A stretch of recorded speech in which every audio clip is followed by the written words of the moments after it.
Hello everyone, welcome back to చిట్టి food series. ఇవాళ ఏం చేయాలి అని ఆలోచిస్తుంటే అలా మా ఇంటికి రాజమండ్రి ఫేమస్ అయిన పిండాడు వంకాయలు వచ్చేసాయండి.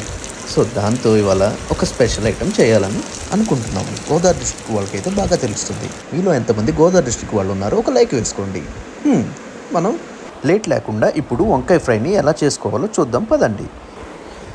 ఉల్లిపాయని పెద్ద పెద్ద పీసెస్గా కట్ చేసుకుని మనం ఫ్రై చేసుకునే ప్యాన్ తీసుకుని అందులో కట్ చేసిన ఉల్లిపాయలని ఇంకా అల్లం పీసెస్ చిన్న ఒక 4, వెల్లుల్లిపాయ రెబ్బలు ఒక 4, మేమైతే 4 రెబ్బలు వేసుకున్నాం. మీకైతే కావలసినంత వేసుకోవచ్చు.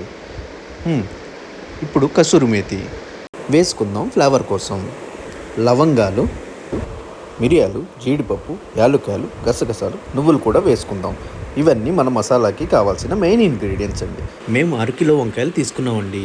మీరు తీసుకునే వంకాయలకు సరిపడా మసాలాలను అడ్జస్ట్ చేసుకోండి, అంతే సరిపోతుంది. మిగిలిన వాటిని కూడా ప్యాన్లో వేసుకుని స్టవ్ పైన పెట్టి ఇప్పుడు డ్రై ఫ్రై చేసుకుందాం.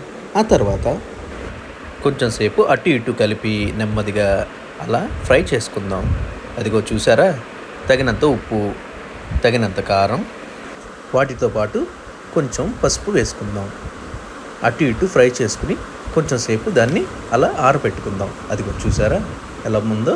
ఇప్పుడు వంకాయని తీసుకుని అలా సన్నగా మధ్యలోకి కట్ చేసుకుందాం మెల్లగా. అదిగో చూసారా, చూస్తుంటే నోరూరిపోతుంది. అదిగో ఇప్పుడు కొంచెం సేపు నూనెలో వేగిద్దాం.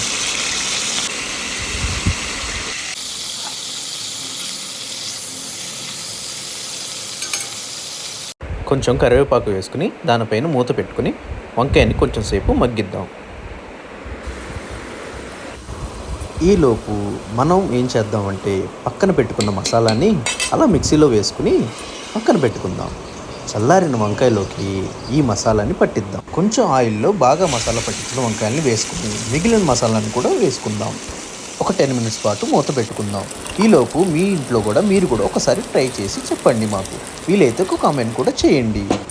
అదిగో ఇప్పుడు మూత తీసి చూద్దాం. అదిగో చూసారా, చూస్తుంటే నోరూరిపోతుంది. ఇలాంటి మరెన్నో రెసిపీస్ కోసం like, share and subscribe to చిట్టి ఫుడ్ సిరీస్.